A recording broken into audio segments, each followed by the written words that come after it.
Hello everyone. If you are the student of English literature, you must have heard about the term irony.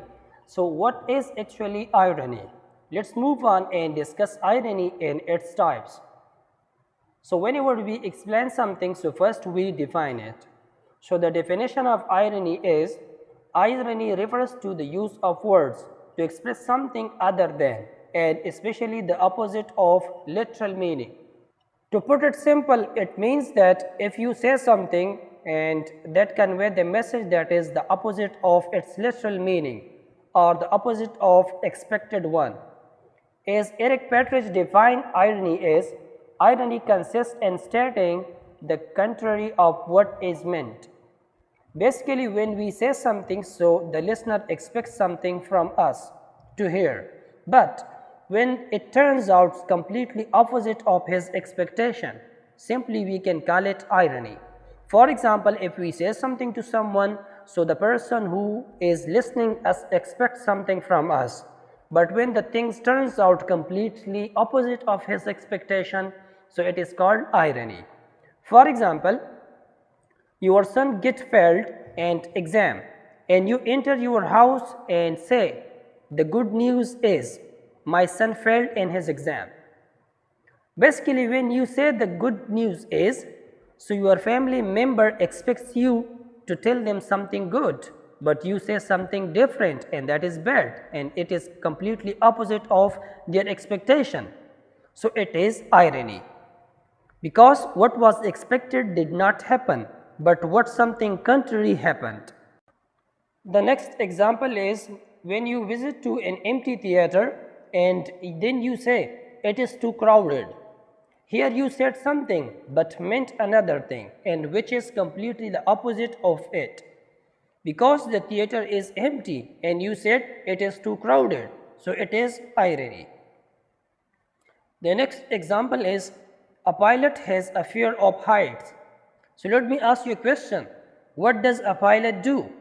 Obviously, a pilot is someone who is qualified to fly an airplane, and everybody expects that a pilot does not fear of heights, but it is completely the opposite of our expectation. So it is irony.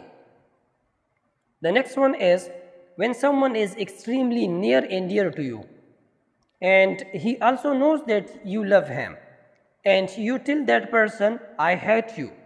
So this is irony, because he expects you to tell him that you love him, but you said something that is completely the opposite of it or the opposite of his expectation.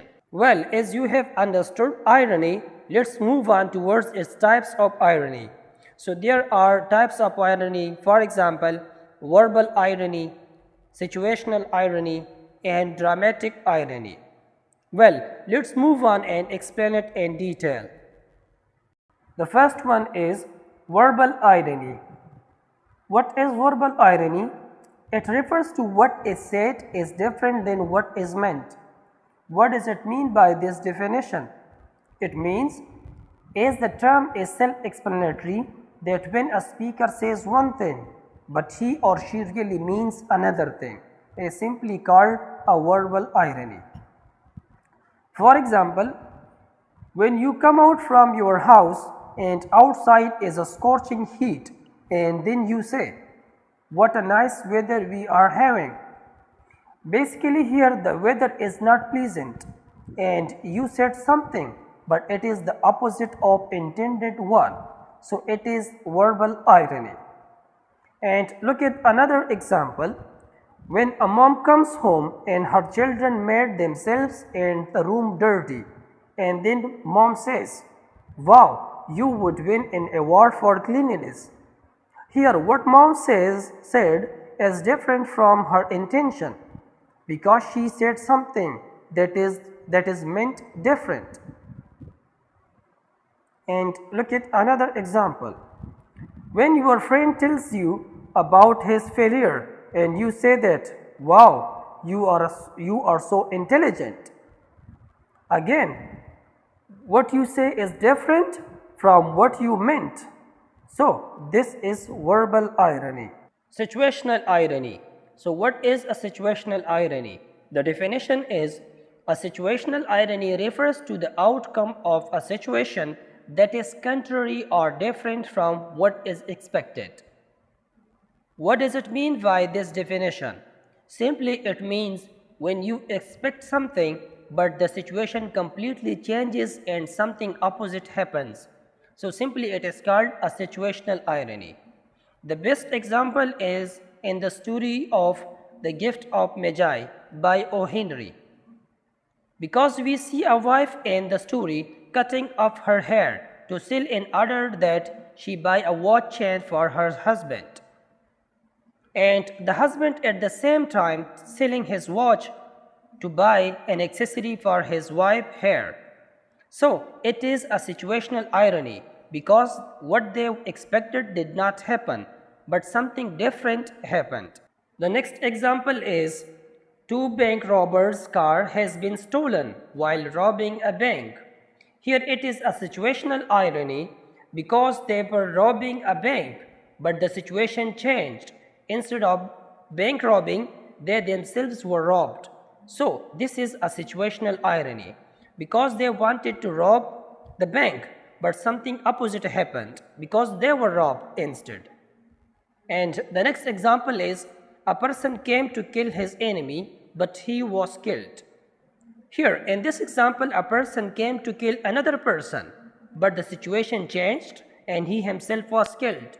And the next example is Smith wakes up late and thinks he is going to be late to school, and he rushes to get dressed. Then he realizes that it is Sunday. So in this example, Smith expected something else, but something opposite happened. So this is a situational irony. Dramatic irony. So what is a dramatic irony? It refers to a type of irony in which the audience knows something secret, but the character is unaware of it. What does it mean by this definition? Simply, it is a literary technique which is originally used in Greek tragedy, through which the audience or the readers have better understanding of the events than the character in the story or in the play. For example, in Shakespeare's play, King Lear, we know that King Lear's most loyal daughter is Cordelia, but he cannot see it. This is the audience or readers who know that Cordelia is the most loyal among the king's daughters, but the character king is not aware of it. So this is a dramatic irony. Similarly, in tragedy Oedipus Rex, we the audience know that Oedipus is the murderer of his father, but he is not aware of it and searching for the murderer of his father. Though we are the audience or the readers, we know that he himself killed his father, and then he is searching for the murderer of his father, and he is unaware of it. So this is dramatic irony. In another tragedy of Shakespeare, Othello, we the audience or the readers know that the wife of Othello, Desdemona, did not cheat on him, but the character Othello does not know in the play. So this is a dramatic irony. Well guys, if you have enjoyed the lecture, please like and subscribe the channel, and see you next time. Bye bye.